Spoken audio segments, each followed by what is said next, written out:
pecuária de corte representa um número expressivo no PIB brasileiro.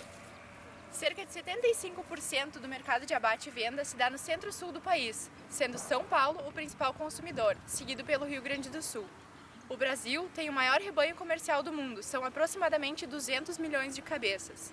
Os sistemas de criação, normalmente extensivos em regimes de pastagens, sujeitam os animais à escassez periódica de forragem, comprometendo o seu desenvolvimento e a sua eficiência reprodutiva, concentrando a oferta de carne em determinada época do ano.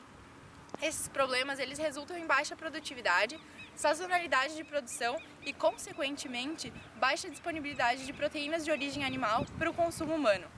Diferentes pastagens têm sido introduzidas visando aumentar a produção e é o caso da Fazenda Nordeste, que nós vamos conhecer hoje do Sr. Plínio.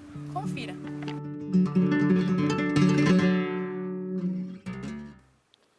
A Fazenda Nordeste Agropecuária conta com uma área de 380 hectares, localizada a aproximadamente 70 quilômetros de Caxias, no município de Ipê, onde são criadas e comercializadas anualmente 1.000 cabeças de gado de corte. Esse número deve-se ao melhoramento de campo que o Sr. Plínio utiliza com terminação em confinamento.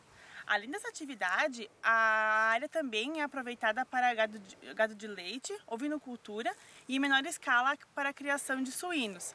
Essa tradição é mantida há mais de 20 anos.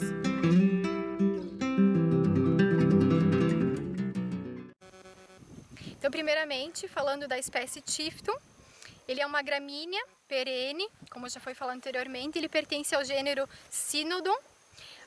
Aqui na propriedade a gente utiliza a variedade Tifton 85, que ele é obtido através de um cruzamento do Tifton 68 com a bermuda Cras. A forma de crescimento dele, então, é uma gramínea perene, estolonífera com grande massa foliar. Ele se adapta tanto às regiões então de frios, tropicais, subtropicais, solos argilosos, mistos ou arenosos, desde que seja um solo bem drenado e que seja corrigido então o pH e seja adubado. Ele apresenta resistência a secas, geadas, fogo e pastejo intensivo devido às características que ele apresenta na parte subterrânea, né, que ele apresenta esses rizomas, que são caules subterrâneos que mantêm então carboidratos e proteínas, que fazem com que ele tenha as características que já foram faladas inicialmente de grande resistência a vários fatores. Dá uma olhada.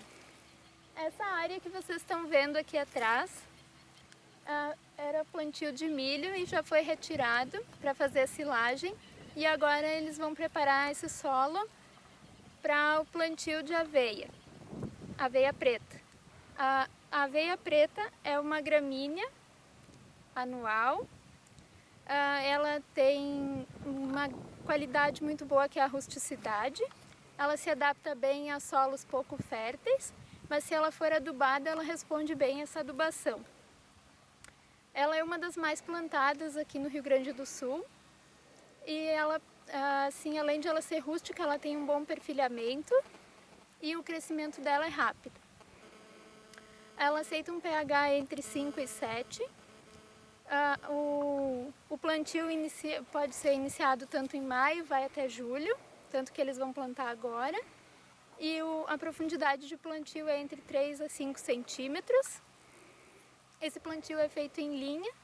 A distância é entre 17 a 20 centímetros e o ciclo dela é de 100 a 130 dias. Ela é muito utilizada então para pastejo direto, para feno, para silagem e ela pode também ser mais indicada assim, em corte para colocar no coxo. A aveia preta é ótima para a produção de massa verde, mais indicada então para corte. Ela apresenta uma boa quantidade de proteínas e ela é mais resistente a pragas e doenças do que as outras variedades de aveia. Ela é resistente a temperaturas baixas, mas no inverno rigoroso ela reduz um pouco seu crescimento. Aí quando passa esse frio mais forte, ela volta a crescer normalmente. E ela é mais precoce do que as outras gramíneas de inverno, que nem o trigo, o azevém. O plantio traz, além de melhorias para o solo, a diminuição da infestação de nematóides, e ela pode ser muito bem utilizada, consorciada com outras culturas como a ervilhaca. A altura de corte dela é de 5 a 7 centímetros e o período de volta de pastejo assim, é em torno de 4 semanas, mas se bem adubada ela pode voltar antes. E a produção de matéria seca dela é de 700 a 1,5 toneladas por hectare.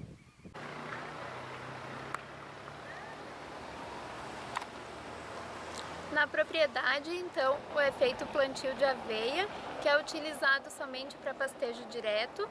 O gado, então, é colocado de 100 a 110 dias após o plantio e retirado com altura de corte, então, de 5 a 7 centímetros. Aí esse pasto é deixado descansar e o gado retorna após 4 semanas aproximadamente.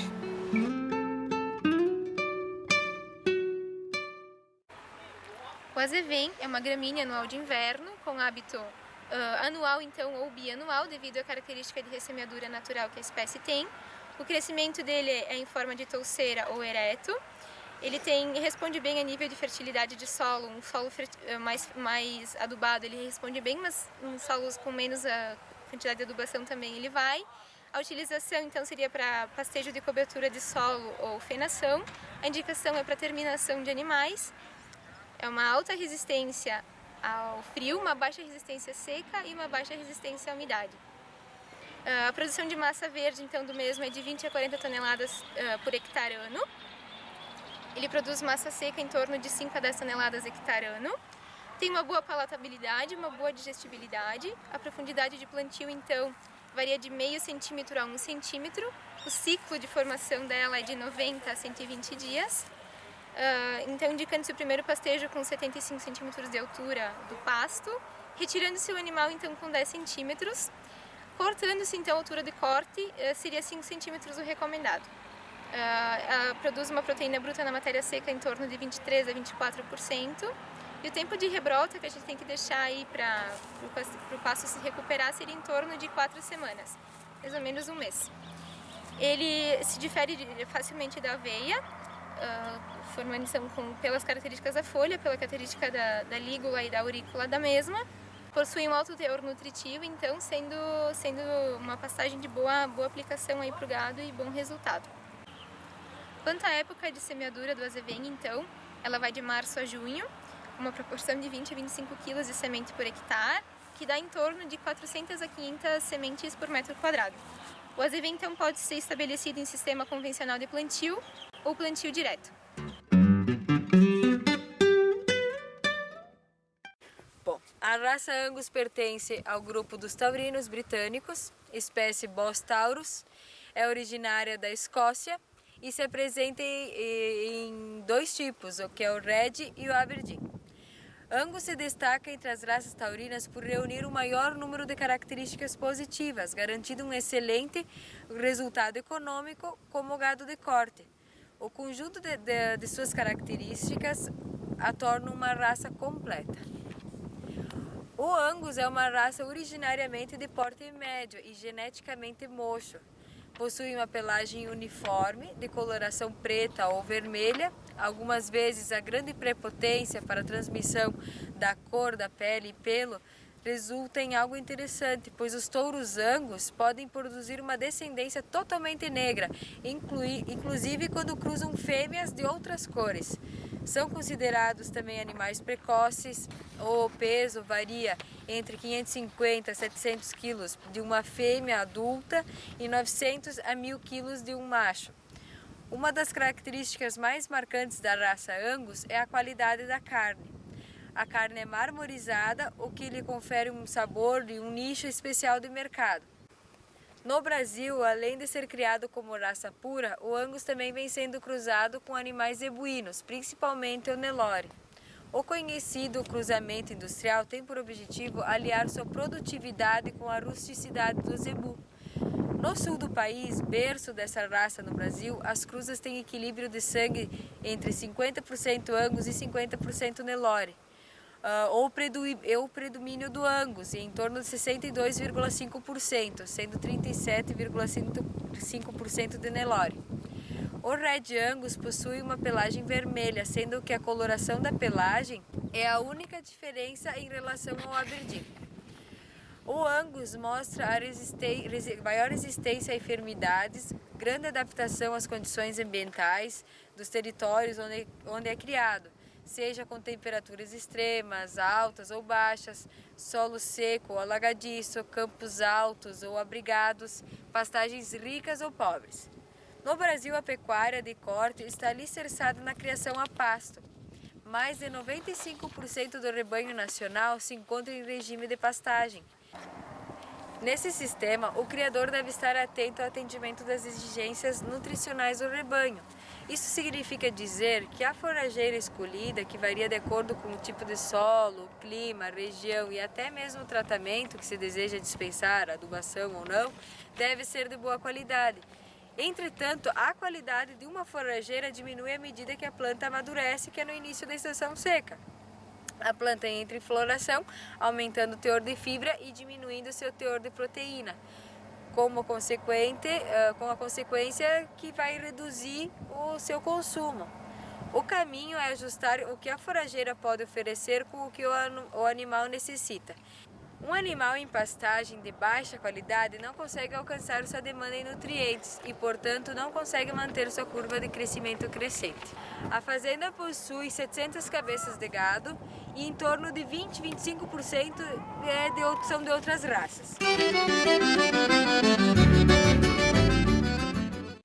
Há 10 anos, a Fazenda Nordeste utiliza a pasteja rotacionada como a principal forma de alimentação do gado, cujo objetivo desse sistema é aumentar a eficiência das pastagens, já que é feito um calendário onde sempre haverá partes do pasto sendo usadas pelos animais e partes em descanso, para que a planta se recupere. Atualmente, na fazenda, a área é destinada ao pastejo de aproximadamente 280 hectares, os quais foram divididos em 7 piquetes de capacidade de 40 hectares cada, sendo que o gado é distribuído na proporção de 19 cabeças por hectare. O rebanho então permanece em torno de 10 dias em cada piquete, tempo suficiente para consumir apenas a parte mais proteica do pasto, e após esse tempo então começa a ocupação do próximo piquete. Enquanto isso, o piquete 1 fica liberado para a pastagem se recompor, voltando a receber animais somente depois que todos os outros piquetes foram utilizados, ou seja, daí aproximadamente 60 dias. Esse período então de 60 dias, compreendido pelo tempo entre a saída dos animais do piquete e o seu posterior retorno, garante a rebrota satisfatória do pasto, proporcionando maior longevidade. Logo após a saída do gado do piquete, é realizada a aplicação de fertilizantes nitrogenados e de estercos provenientes da própria produção, para que a rebrota dos pastos nesse período seja intensa. Após o período de rebrota, a pastagem então já estará com uma altura de aproximadamente 35 centímetros. Essa medida é utilizada como altura de corte da pastagem na propriedade e permite então o retorno do animal no piquete. A fazenda também faz uso da suplementação mineral, de forma contínua, já que a composição mineral das plantas forrageiras é variável. Esse suplemento, então, ele é fornecido através da mistura de farelo de trigo, soja, aveia e de bagaço de frutas, além do composto mineral que é misturado ao sal comum, e que são fornecidos em coxos e distribuídos nos piquetes da propriedade.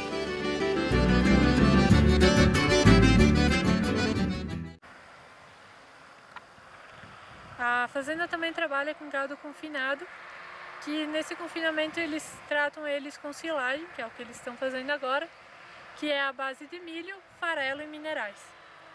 O gado fica no campo em média 8 meses e depois ele fica em torno de 2 a 3 meses no confinamento para o final do engorda. Assim que esse gado sair do campo, vai entrar o rebanho de bezerros para se alimentar no campo. E se tratando do solo da fazenda, então a fazenda quando começou tinha um solo muito fraco. Então eles fizeram adubação e calagem e eles fazem adubação orgânica com os detritos da fazenda do confinado.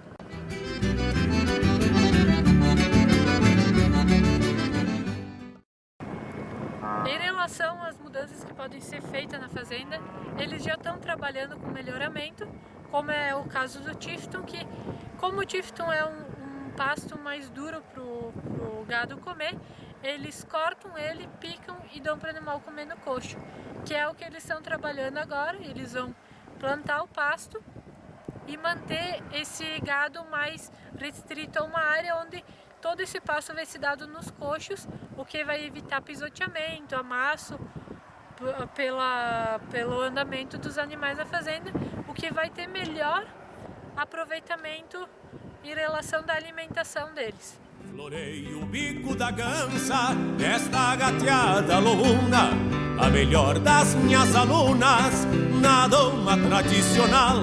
Por favor, não levem a mal esse meu jeito fronteiro, filho de pai brasileiro, hijo de madre oriental.